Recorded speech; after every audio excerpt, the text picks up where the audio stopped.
मुंबई की 6 सीटों में से 5 सीटों पर शिवसेना लड़ेगी और 1 सीट खैरात की तरह कांग्रेस के लिए छोड़ दी गई। उम्मीदवार को शिवसेना ने हमारे सर पे थोपा है, हम इसका सरासर विरोध करते हैं। कम से कम मैं ऐसे खिचड़ी चोर उम्मीदवार के लिए काम नहीं करूंगा, ये मैं आज घोषणा कर रहा हूं।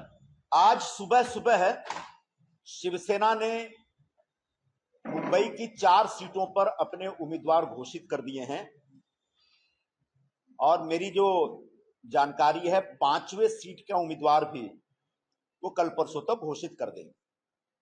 मतलब मुंबई की 6 सीटों में से 5 सीटों पर शिवसेना लड़ेगी और 1 सीट खैरात की तरह कांग्रेस के लिए छोड़ दी गई। यह पूरा जो फैसला है कांग्रेस पार्टी को मुंबई में दफन करने वाला फैसला है। मैं इस फैसले का निषेध कर रहा हूं, सबसे पहली बात ये। और इस निषेध में जो मैं निषेध कर रहा हूं, इसमें शिवसेना का नेतृत्व का भी निषेध कर रहा हूं और कांग्रेस के नेतृत्व ने जिसने नेगोशिएशन में हिस्सा लिया, वो लोग नेगोशिएशन सही ढंग से नहीं कर पाए, इसकी भी निंदा करता हूं, निषेध कर रहा हूं। शिवसेना ने जो उम्मीदवार घोषित किया है उत्तर पश्चिम के लिए, उसके बारे में मैं भूमिका पहले से स्पष्ट कर चुका हूं।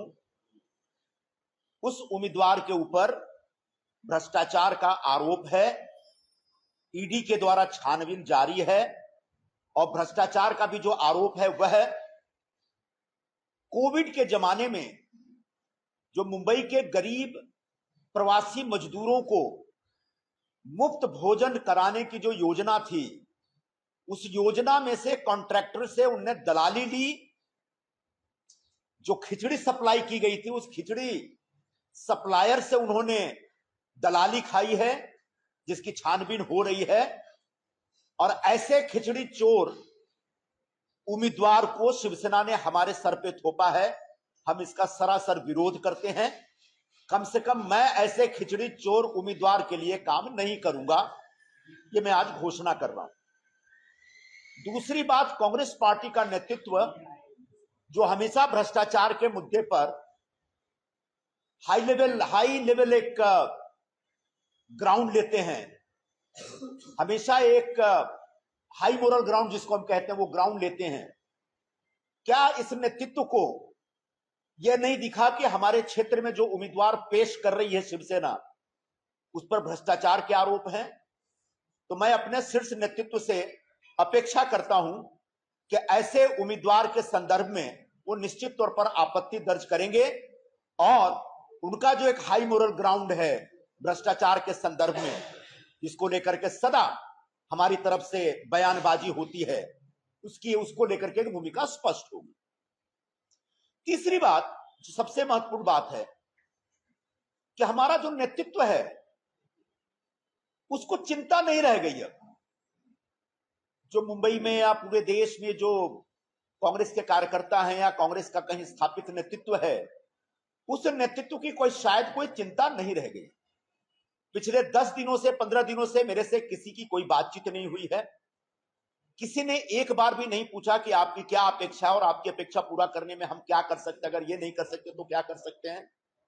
ऐसा मान कर चला जा रहा है नेतृत्व की तरफ से कि जिसको जो करना है करे, हम किसी की चिंता नहीं करते हैं।